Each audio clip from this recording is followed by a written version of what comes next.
Beleza, vamos lá. Hoje, pessoal, nós vamos iniciar um novo assunto, tá? A gente já falou aí sobre a questão dos biomas brasileiros, né? Nós já falamos aí sobre os domínios morfoclimáticos, né? Falamos aí sobre todas as questões das divisões naturais do Brasil, né? Então, a gente já deu uma boa adiantada aí no nosso conteúdo, na nossa matéria, né? Estamos aí bem rente aonde eu queria estar com vocês. E hoje, pessoal, eu vou apresentar para vocês um assunto novo, tá? Na verdade, a gente começa uma unidade nova hoje. Nós vamos aí começar o Espaço Rural Brasileiro, tá? Essa unidade, pessoal, eu vou já também destacar a importância dela para vocês para o vestibular, tá bom? A parte do Espaço Rural Brasileiro, ela é nível 5, tá? Grau 5 de importância para vestibular. Então, é um assunto muito importante mesmo, que vocês aí certamente façam boas anotações, né? Tirem suas dúvidas, perguntem, questionem, participem, né? Estejam aí realmente muito ligados nesse tema. Para quem está pensando em prestar o Enem, né, e entrar em faculdade pelo Enem, espaço rural cai muito no Enem. Os grandes vestibulares de São Paulo, tanto a Unicamp, quanto a FUVEST, quanto a Unesp, todos eles cobram muito espaço rural.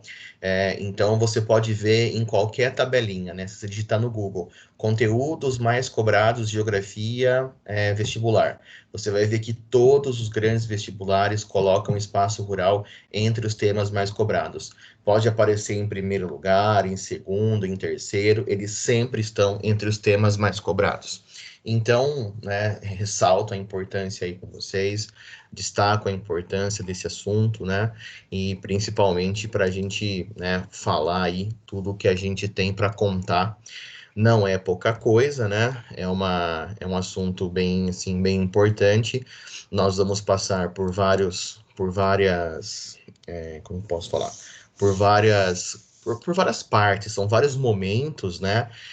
Que começa desde a época que o Brasil, né, não tinha terra para vender, mas as terras eram doadas, até os conflitos no campo que a gente vê nos dias de hoje, né? E a gente sabe que existem grupos sociais que atuam no campo, movimentos sociais, né? Como é o caso do MST, por exemplo. Então, é um assunto bem interessante, assim, sabe? Dá para a gente explorar várias coisas, dá para a gente falar aí muitas relações que existem aí no meio rural. E acima de tudo, né, pessoal, a gente está falando sobre um dos setores mais importantes da economia, principalmente para o Brasil, né? Vocês sabem que o meio rural, né, a questão da agricultura e da pecuária, eles fazem parte do setor primário da economia, né? Setor primário é aquele que você explora diretamente a terra para conseguir reverter o seu lucro, né?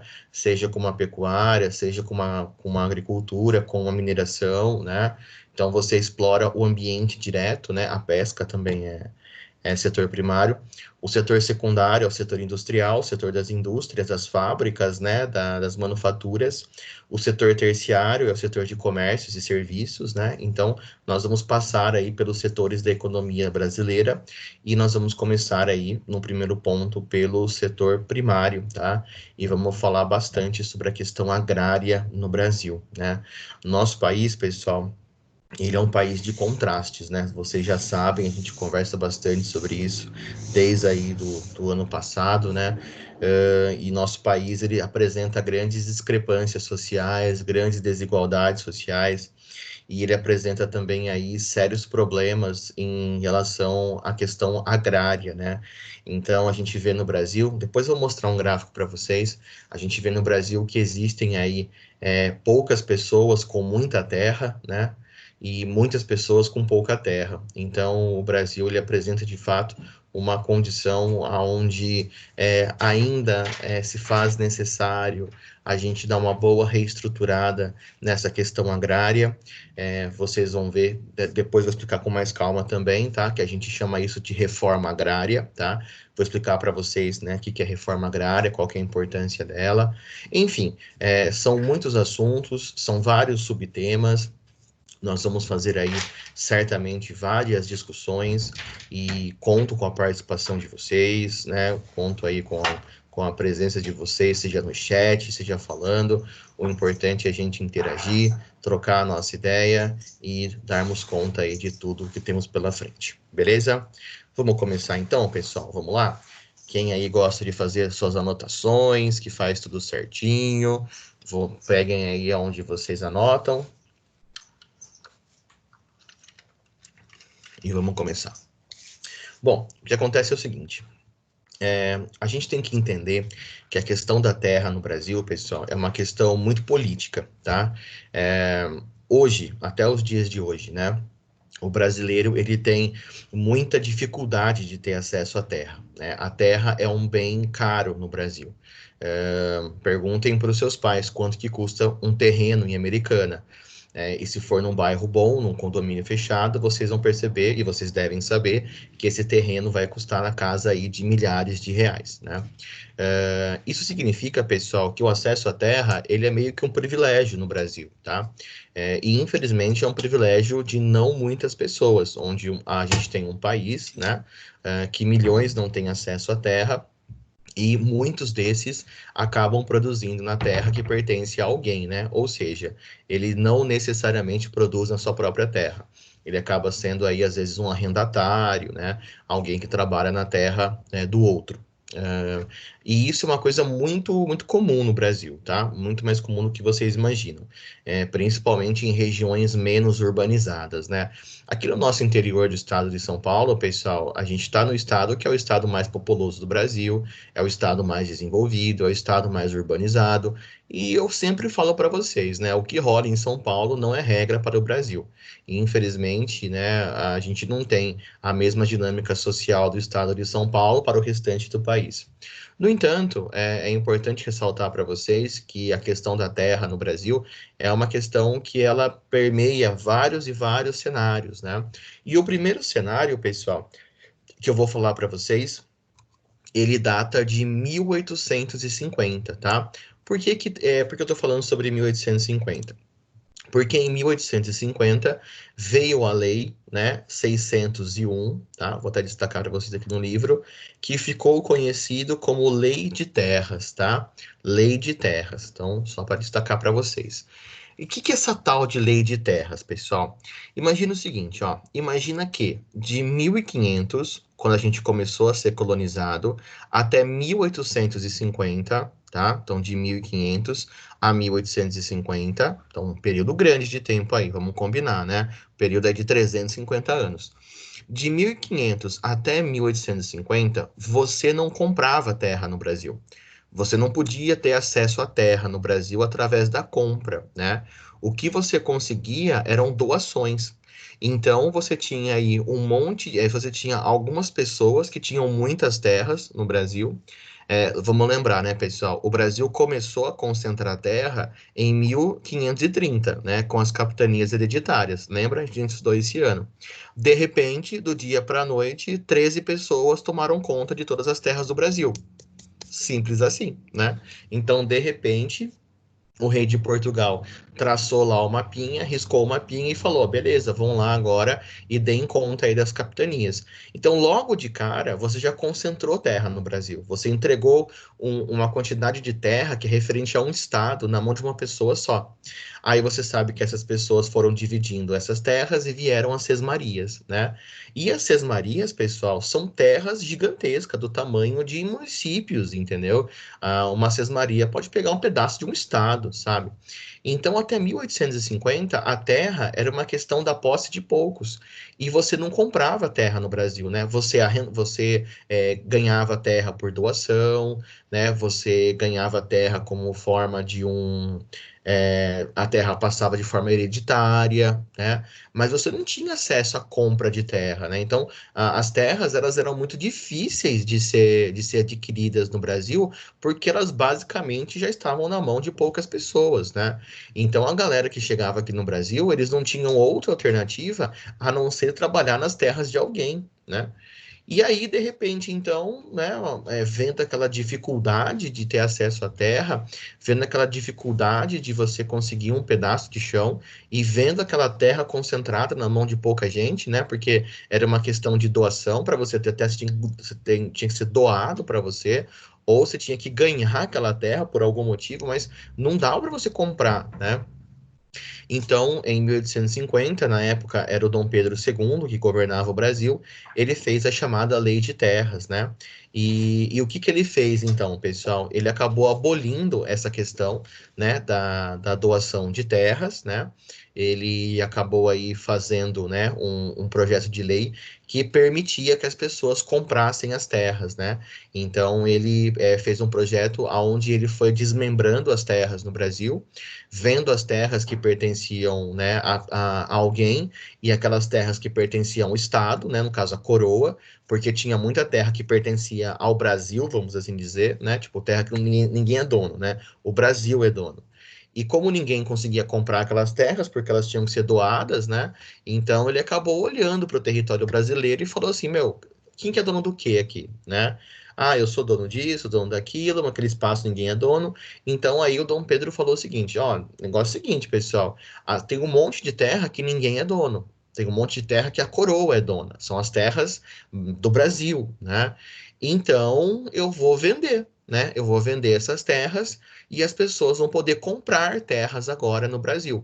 Não vai ser só um lance de doação, né? Aí vocês pensam o seguinte, né? Pô, poxa, Dom Pedro mandou bem pra caramba, né, meu? Dom Pedro mandou super bem. Ele pegou as terras, viu quem que tinha terra, quem que não tinha, viu as terras que pertenciam ao Brasil. E, pessoal, vocês sabem, o Brasil é um país continental. Em 1850, o Brasil tinha quase o tamanho que ele tem hoje, né? Não tinha ali o Acre, ainda em 1850, não seja muito relevante, né? Mas, assim, a maioria do país estava pronto já, né? Então, o Brasil já era um país continental nessa época. E aí, né, nessa questão, né, de lei de terras, em 1850, Dom Pedro falou: ó, pessoal, agora vocês podem comprar terra no Brasil. Tem um monte de terra sobrando, né? Tem um monte de terra aí que está disponível e vocês vão poder comprar. Aí vocês pensam assim, poxa, que da hora, né? Dom Pedro, gente boa pra caramba, meu. Abriu o pessoal poder comprar terra. Agora os mais pobres vão ter acesso à terra, vão poder produzir, e isso vai ajudar o Brasil, né?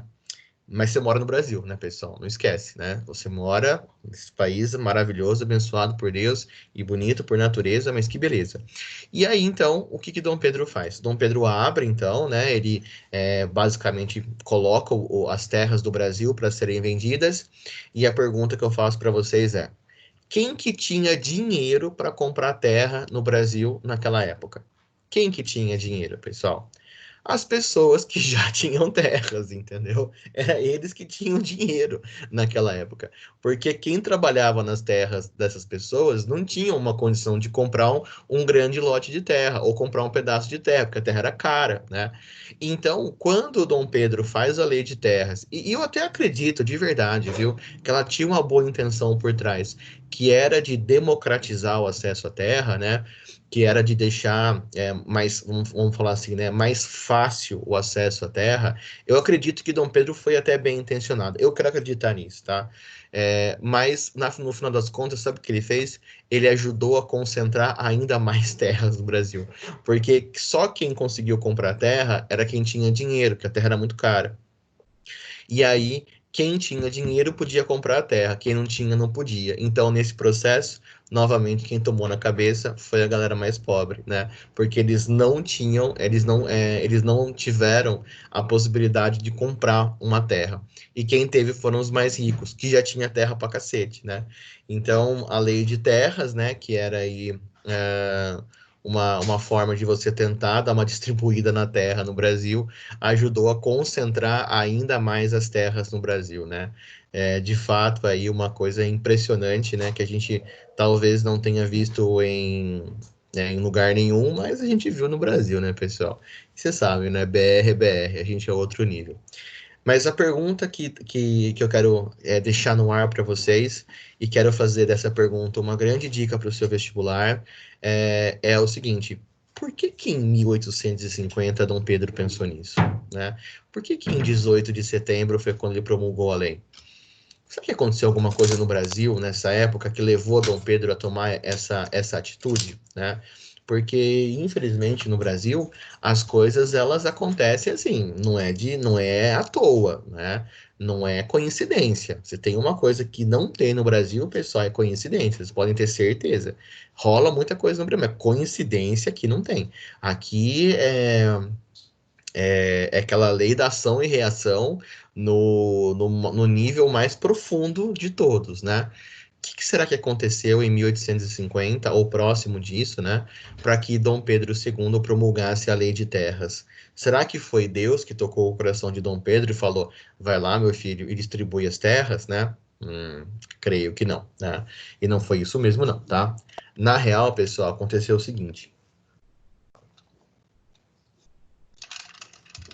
Como vocês sabem, o Brasil, ele foi um dos últimos países a abolir a escravidão, né? O Brasil, ele acabou aí abolindo a escravidão já no finalzinho do século XIX, né, na virada aí para o século XX, né, e o Brasil, ele acabou, então, sendo aí, né, inclusive marcado como um dos países que tiveram um dos períodos escravocratas mais longos, né, do mundo, né? A gente viu países aí que fizeram a libertação dos escravos muito antes do Brasil. E a pergunta que fica é, né, por que que o Brasil demorou tanto tempo para libertar os escravos? Por que que isso foi rolar somente em 1888, né?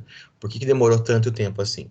Demorou muito tempo, pessoal, por dois motivos, tá? O primeiro, porque o Brasil, enquanto país independente, tá? O Brasil enquanto império, que nessa época era Brasil Império, né? O Brasil lucrou muito, muito mesmo com a escravatura, tá? Ele lucrou demais com a escravatura, porque quem fazia o tráfico negreiro era a própria coroa, né? Então a coroa, ela ficava com altos lucros da venda de escravos. Uma das coisas que mantinham o Brasil Império era a escravatura, né? Então, nesse caso, para a economia do Brasil, a venda de escravos era fundamental, tá? Fundamental. A maior parte da grana que entrava no Brasil, nessa época de Brasil Império, vinha da venda de escravos, né? O governo patrocinava essa compra e venda e ganhava lucros altíssimos, né? No entanto, e o segundo motivo era porque havia uma pressão muito grande dos produtores, né, principalmente aí dos latifundiários, de continuar com o regime de escravatura, uma vez que eles, né, estavam obviamente ganhando muito com isso, porque não precisavam pagar salário, né? A partir do ponto que você não tem mais escravatura no Brasil, vai ter que pagar salário para a galera e não poderia mais ser o trabalho escravo, então os lucros diminuiriam, né? Então havia uma pressão muito forte, né, por questões aí de manter a escravatura, principalmente no setor agrícola, né, e também na mineração, que nessa época ainda tinha bastante ouro na região das Minas Gerais. Enfim, o governo brasileiro lucrava muito, então, né, com a questão da escravatura, e por isso, né, nunca houve uma grande vontade de fato acabar com a escravidão no Brasil. É verdade, pessoal, que algumas leis foram sendo colocadas aí ao longo da história e foram leis que foram beneficiando os escravos, né? Essas leis, elas foram assim, leis que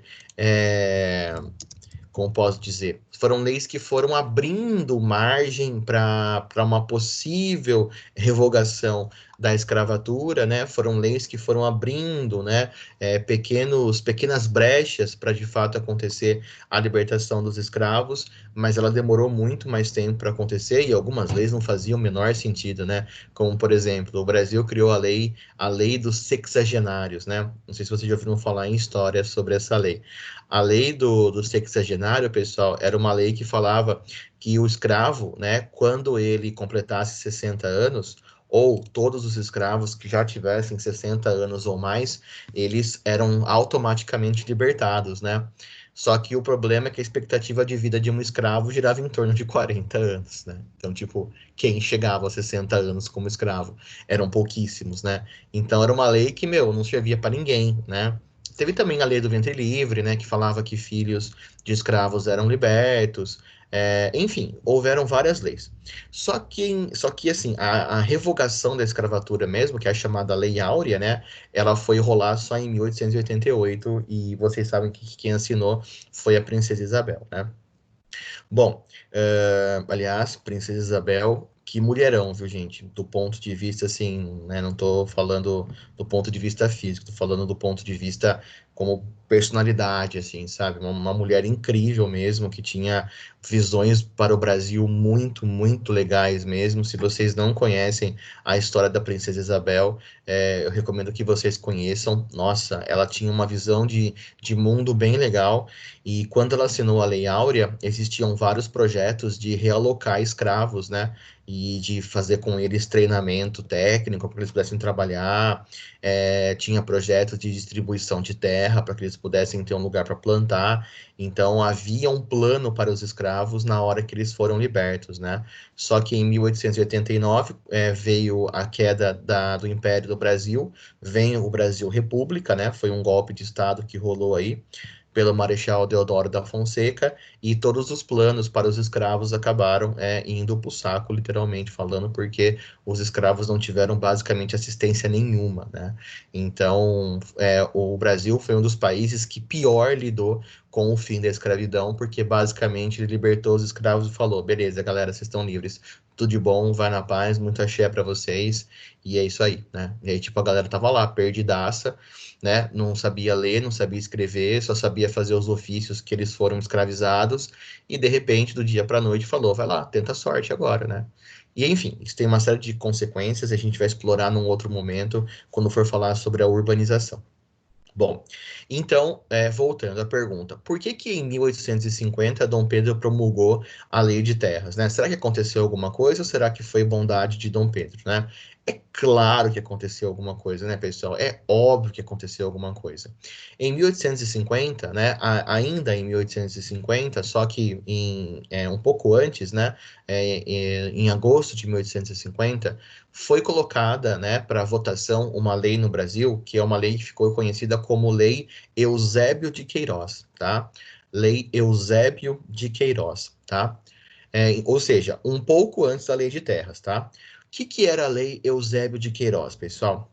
Essa lei, ela basicamente falava que estava proibido o tráfico negreiro no Brasil, tá? Ou seja, o Brasil não poderia mais trazer escravos oriundos da África.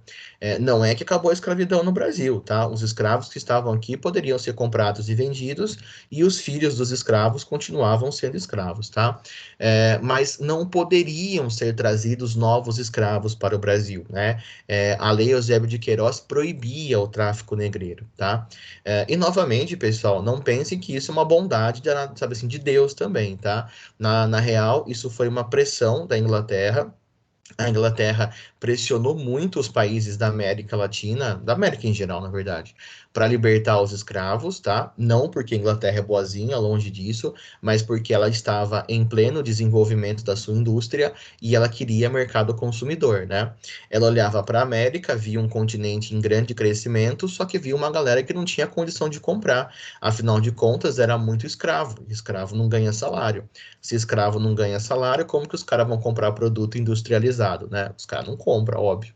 Então, a Inglaterra pressionou muito os países, né, do continente americano para fazer a libertação dos escravos. Não porque os ingleses fossem bonzinhos, mas sim porque eles queriam escravos libertos para receber salário e assim comprar seus produtos industrializados, tá? Mas enfim, independente do porquê, a Inglaterra lutou pelo fim da escravidão, tá? Vamos falar que assim, que a causa era justa, tá? Vamos assim dizer. E aí, a Lei Eusébio de Queiroz, né, com pressões da Inglaterra, ela acabou sendo promulgada e ela proibiu o tráfico negreiro.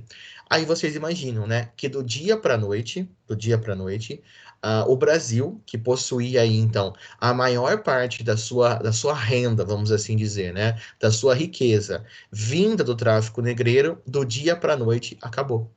Acabou. Imagina que simplesmente do dia para a noite o Brasil viu a sua maior fonte de renda desaparecer. E é justamente por isso que Dom Pedro promulga a Lei de Terras, entendeu?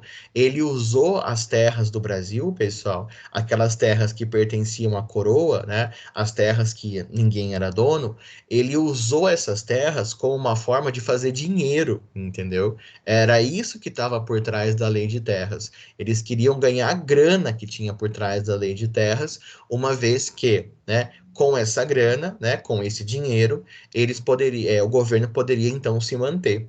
Então, na real, pessoal, a Lei de Terras, ela não foi um pedido da população, nenhuma bondade por parte de Dom Pedro.